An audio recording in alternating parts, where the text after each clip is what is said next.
こんにちは、メイです。私の日本語ポッドキャストへようこそ。皆さんは日本の人の英語についてどう思いますか？日本人の英語は下手とか聞いたことがありますか？私はこれはまあまあ本当かなと思います。日本にいるとあんまり外国語、英語もいらないです。日本ってほとんどの人が日本人で、共通言語も日本語です。なので残念ながらあんまり他の国の言葉、外国語を話さないんですよね。あとね、日本語の音って結構シンプルなので、日本人にとって英語を発音するのって結構難しいです。私いつもポッドキャストで言うんですけど、私は日本人ですが、今はアメリカに住んでいます。でも1年に1回ぐらいは日本に帰ります。それで2ヶ月ぐらい前に日本に行きました。そこで実は日本の人も結構英語を話すようになってるなと思いました。まず、私は日本で2回英語で話しかけられました。1回目は空港で、空港大丈夫ですよね。2回目は観光地で英語で話しかけられました。あと日本人の人にね、日本人の人が私に英語で話しかけました。でもこれ皆さん当たり前と思うかもしれませんね。なぜならそれは空港と観光地だったので、英語で話す人が多分多いですよね。でもね、私は今まで日本で英語で話しかけられたことはありませんでした。初めてです。で、実は日本に住んでる私の日本人の友達も最近お店とかレストランで英語で話しかけられることがあるそうです。面白いですね。それで私は日本の人、特に観光地とかお店の人は英語を話すようになってるのかなと思いました。あとね、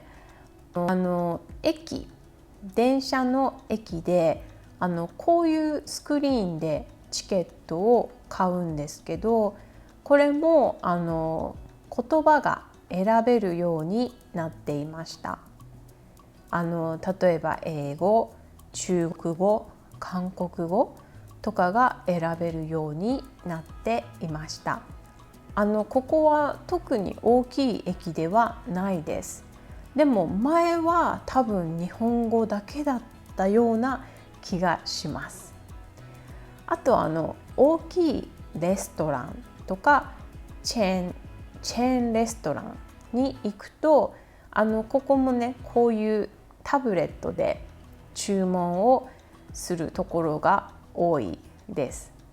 で英語とか中国語とかを選べるようになっていました。でもね、やっぱりどこでも英語とか中国語とか韓国語が選べるというわけではないです。レストランもお店も日本語しかないところもたくさんあります。一つびっくりしたのが、私国内線のフライトに乗りました。日本で国内線、わかりますか？これ国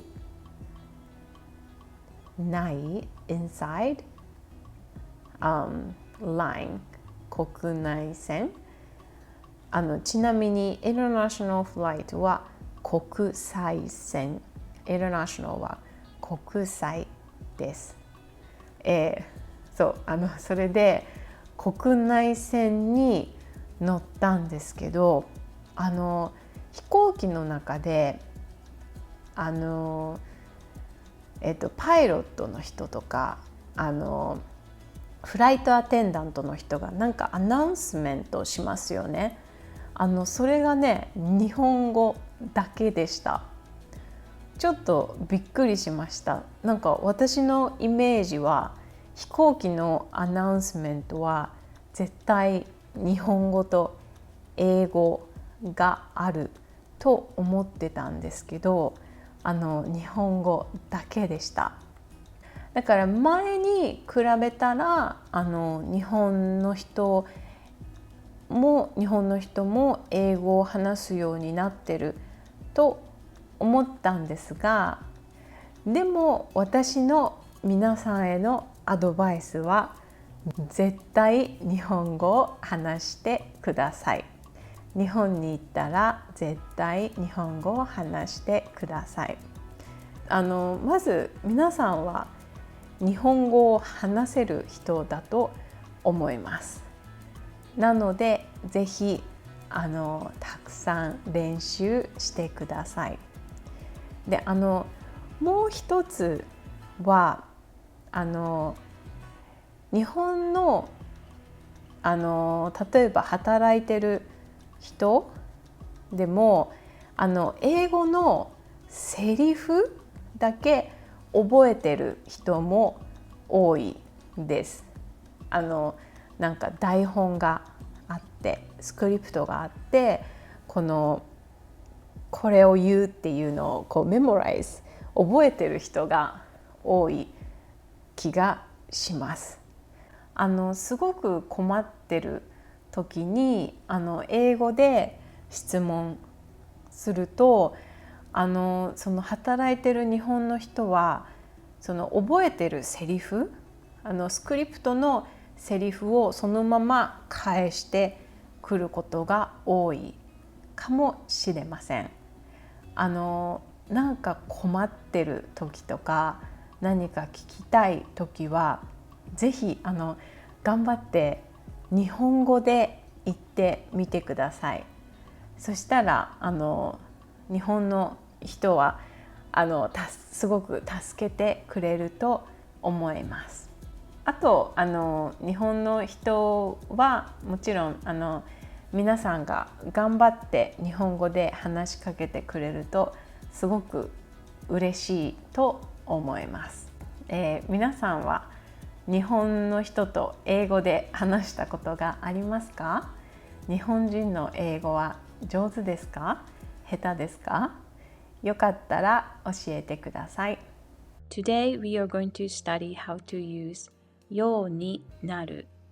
So I said something like 日本の人は前よりも英語を話すようになりました。日本の人は前よりも英語を話すようになりました。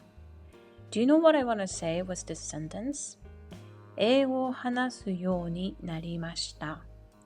ようになる expresses the change in habitual actions or in ability or possibility. So it implies that nowadays Japanese people do speak English more than they used to. I mean, this is just my personal observation. Let's look at the structure of the sentence. First, to express change in habitual actions, combine the verb in dictionary form with ようになる. For example, 毎日運動するようになりました。毎日運動するようになりました。This implies that this person didn't exercise every day in the past, but now he or she exercises every day. You create the same meaning with two sentences, which goes like, 昔は毎日運動をしませんでした。でも今は毎日運動をします。So as you can see by using ようになる, you can express a habitual change more efficiently and naturally. 料理をするようになりました。料理をするようになりました。本を読むようになりました。本を読むようになりました。Okay, if you want to express changes in ability or possibility, combine the verb in potential form with ようになる. If you want to learn more about potential verbs, please check out the linked video. Okay? For example, 日本語が話せるようになりました。日本語が話せるようになりました。Meaning, I couldn't speak Japanese before. Now I am able to speak Japanese. You can say this with two sentences. 前は日本語が話せませんでした。でも今は話せます。Alright, so by using ようになる expression, you can make the sentence much shorter. Okay, let's look at other examples. 泳げるようになりました。泳げるようになりました。子供が野菜を食べられるようになりました。子供が野菜を食べられるようになりました。Okay, now let's go through the important vocabulary from today's podcast. 外国語、外国語。大学では外国語のクラスを取らないといけません。大学では外国語のクラスを取らないといけません。ほとんど、ほとんど。この会社ではほとんどの人が英語を話せます。この会社ではほとんどの人が英語を話せます。残念ながら、残念ながら。残念ながら大阪行きのフライトはキャンセルされました。残念ながら大阪行きのフライトはキャンセルされました。結構、結構。この腕時計は結構高いですね。この腕時計は結構高いですね。話しかける、話しかける。昨日学校で田中さんを見つけたので話しかけた。昨日学校で田中さんを見つけたので話しかけた。当たり前、当たり前。大学生が毎日勉強するのは当たり前だ。大学生が毎日勉強するのは当たり前だ。注文する、注文する。みんなの分を注文してきます。みんなの分を注文してきます。わけではない。わけではない。レストランは高いから美味しいというわけではない。レストランは高いから美味しいというわけではない。前に比べたら、前に比べたら、前に比べたら漢字をたくさん読めるようになりました。前に比べたら漢字をたくさん読めるようになりました。セリフ、セリフ、台本、台本。明日までに台本のセリフを覚えなければいけません。明日までに台本のセリフを覚えなければいけません。Okay? Thank you so much for watching my podcast this far. If you enjoyed this content, please subscribe my channel and I'll see you in the next video. じゃあまた。